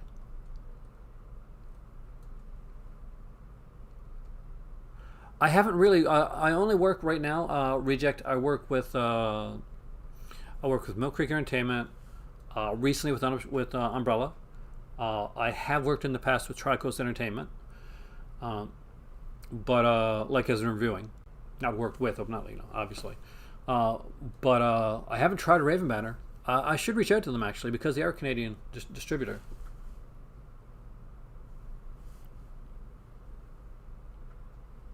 And with Mill Creek was like almost kind of an accident, was just letting them know something, and they'd seen the channel and I knew Heath, and it went from there, and of course I knew Brian, and been on just this podcast, and then with Umbrella, my good friend Jamie also reached out to them and said, you check out this guy's channel, and then I got an email, and then I got another email.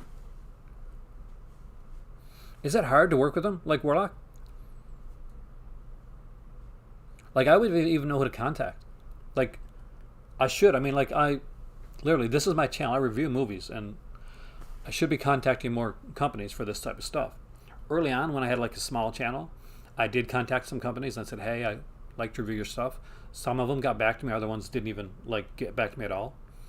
And so I guess early on I got discouraged from it, and I never really went back to it again. I was like a kicked, scolded dog is what I was like.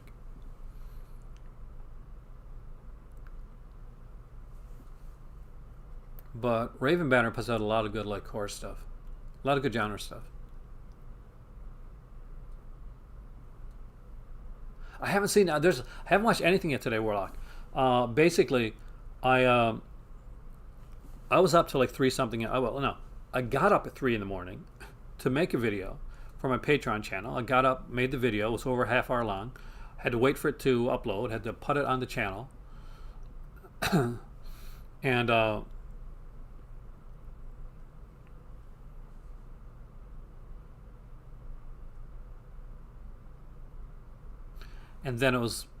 then after that, I just couldn't sleep. And my better half said, if I ever go to the Fan Expo, dude, if I go there and you're there, you best come up and say hi, because we'll have a coffee or drink or something, or tea, 'cause, time for tea.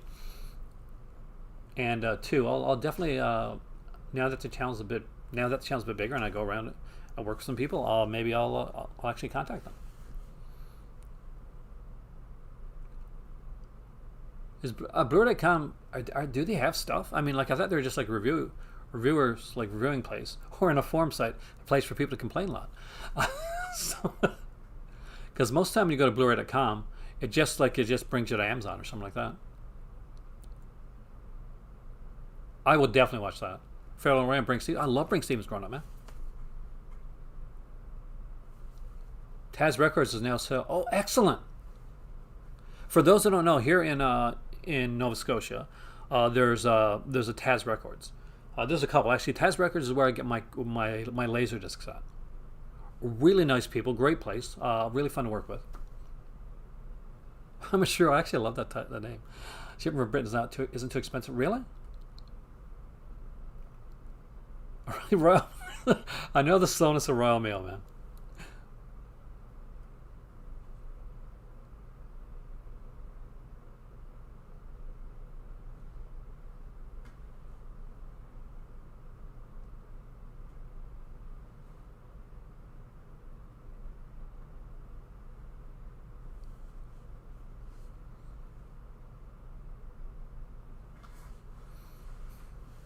But yeah, I'm hoping in the future to work with a few different companies. That's how I'm trying to, because basically the more companies it's expensive. Just coming on here, and like, as you can see, I gotta upgrade my camera in the near future, because a lot of videos that I do are from here. So I'm doing whatever I can now to just help keep the channel going.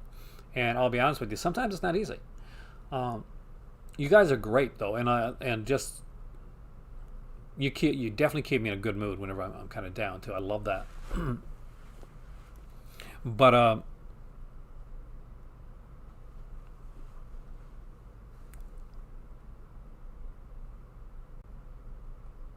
oh, they talk about the quality of releases, all right. Like the. Does anybody ever go? Like, I don't mean to, like, I'm not going to insult anybody, but does anybody ever go to the Blu-ray.com forum site? Yeah. That's a neat question. If I could have a pizza with one director, who would it be? Actually, I love that question. That's alive. Obviously, it's alive, or it's not going to be one nasty pizza. So So if I get a pizza with one director right now, that's a good question. Hold on a second. I will give you an answer. There's a couple people to choose from. One guy's coming to mind. Do I say it? Is this the one to go with? There may be a way to connect your iPad to your computer to use as a camera. I got to look into that. I said, that's a possibility. I will sure do that. But Cronenberg, De Palma, Mary Herman. You know what? You know what I'm going to say? My better half loves cauliflower, so I won't go there.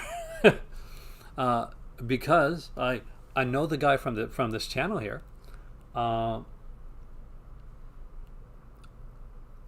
Yeah.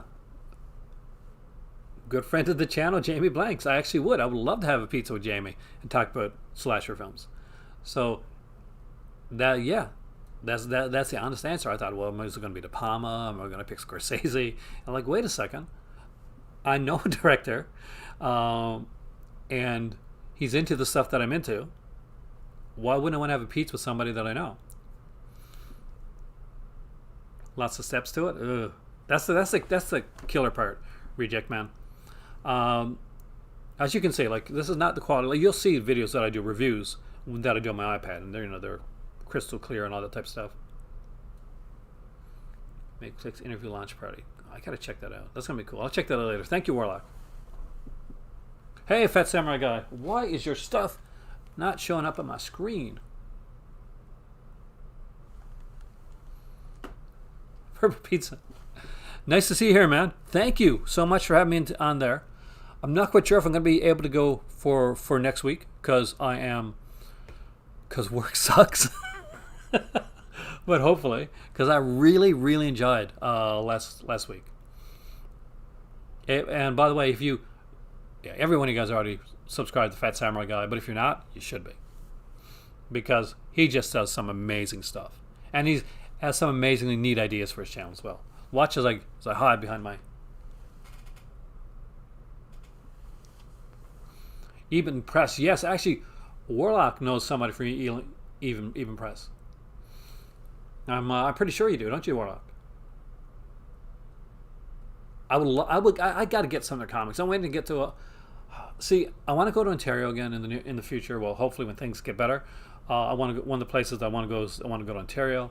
I used to live in Ottawa, and but I love Lake Toronto. Lake Toronto's my favorite place in Ontario, and every once in a while we go there. Like normally, like we go there in January, because my better half usually has conventions, and I'll just like buy a ticket and go with her. Exactly, Warlock. He has amazing content, which I watch actually.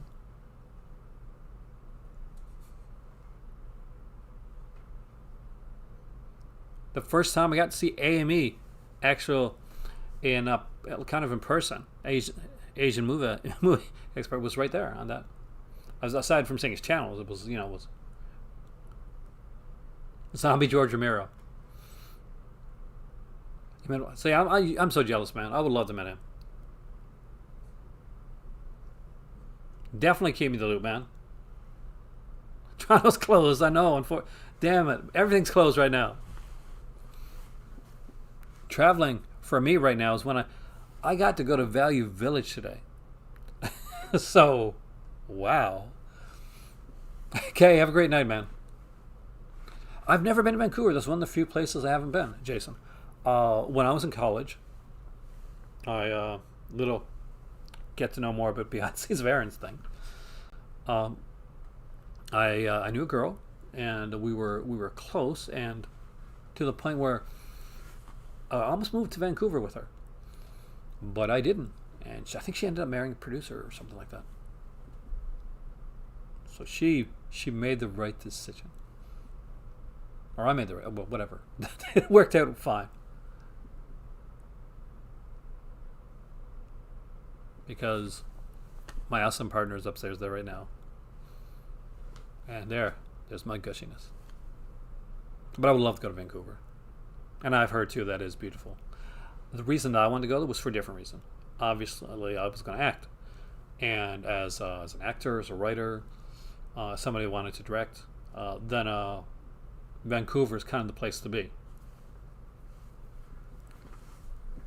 Nowadays, I see myself as kind of a not really. I'm not sure if it's kind of a behind the scenes type of guy or just like not really behind the scenes. I guess hosting is my thing, isn't it?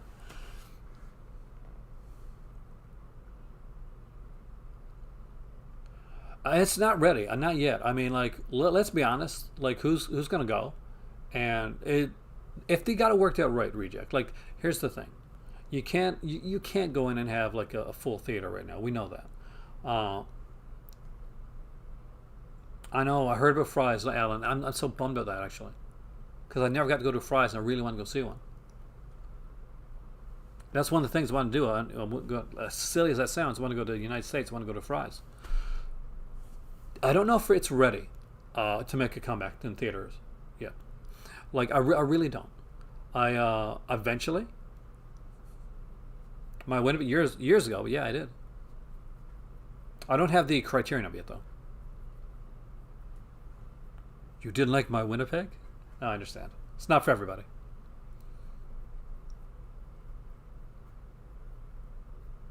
5,000 people let go. The thing is, and here's the killer part, is everything, so much can be bought from online right now. Back in the day, there was all these mom and pop stores. There was all these record stores and like independent stores. And when you rented stuff, right, you rented them from a mom and pop shop. And then came Blockbuster. You know, it was innovation. It was thought of as a big evil corporation, right? So Blockbuster comes along and says, "Oh, look, all the mom and pop shops are dead." And what eventually happened is Blockbuster died out, and the mom and pop shops, a lot of them, still stayed around. The ones that were really into it.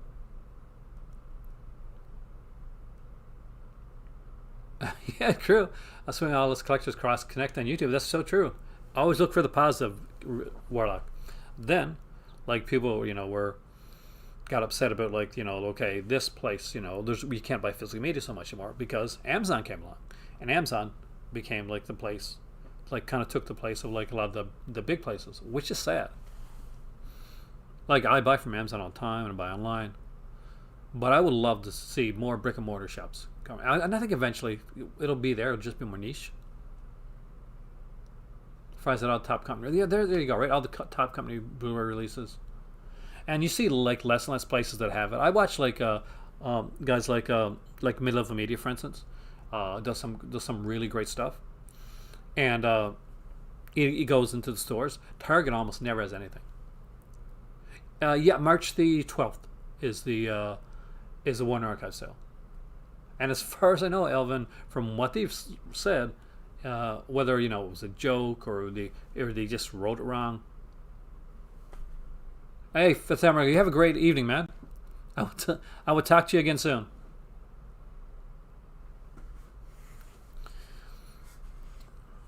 It could be their last sale or their last sale for that website. But yeah, it's things, the times, they are changing.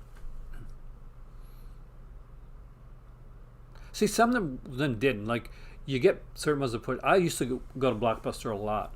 I used to go to, but I went to all the shops. I didn't just go to. I went to Blockbuster. I went to the mama pop shops because there's different things for different places.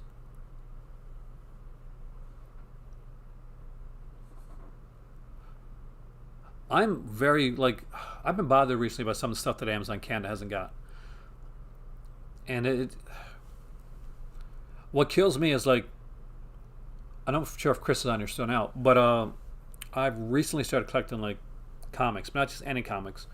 I'm collecting omnibuses, and because I want large chunks, I want a whole story to read. So basically, what happened is I started buying these graphic novels from Dollarama after having not bought comics for a while and just buying the casual one, and I started to get graphic novels. They'd be sometimes complete stories, sometimes half stories, sometimes kind of carry over, and I want to know what was going on. So I'm like, there's got to be a better way than just this graphic novel. So then I started looking into things, and I found near mint condition, and then Gem, was it Gem Cinema? Gem. Anyway, two really good. There's a bunch of them actually on there that talk about like collecting graphic novels, collecting omnibuses, that type of thing. And I went down this rabbit hole, and I got fascinated with the whole thing and the collectability and the collector's mentality and the way things goes and how close it is to movie collecting. Like how very, very close it is. Like one of these days, I'm going to want you to come on for it. I'm going to do a video about it and just go into the intricacies of it because it is fascinating. And if you don't even have to like, you have to be collecting that type of thing. What's really, really interesting is how it works and how similar it might be to like the type of collecting that you do, whether it's movies or vinyl or Bunko, whatever.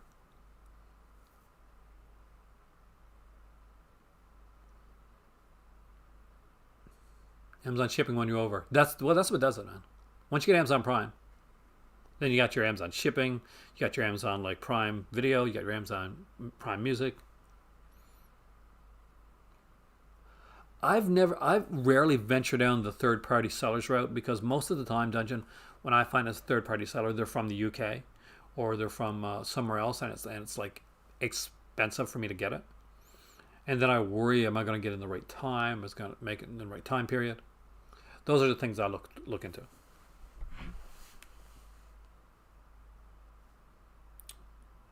My phone made a ding, but it was just news.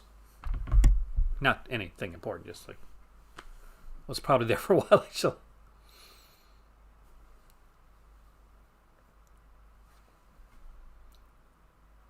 Skylines on Blu-ray. I'm just reading your stuff up there. Sorry, I got distracted. Anyway, I've been on here a while. My brain is fried, and I'm starving. So, you know what time it is, guys.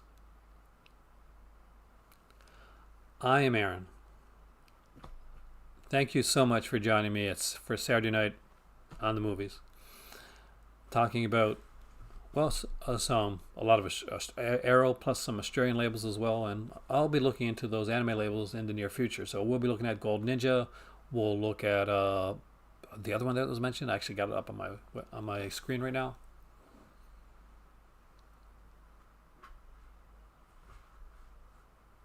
Is that Ultraman Leo? Do you have the Neverending Story on True? I don't. I got the first one though.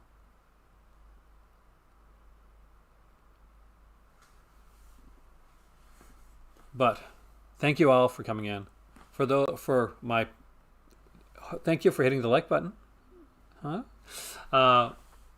So for my Patreon guys, please check out the video that I made last night. I did it at 3:30 in the morning, and I stayed up for you guys. If you're a Patreon channel supporter, make sure you check it out. I had a lot of fun with it.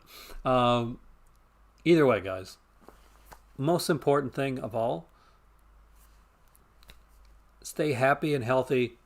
Watch some good movies. Have a great weekend. And I will see you soon, right here in Call Cinema.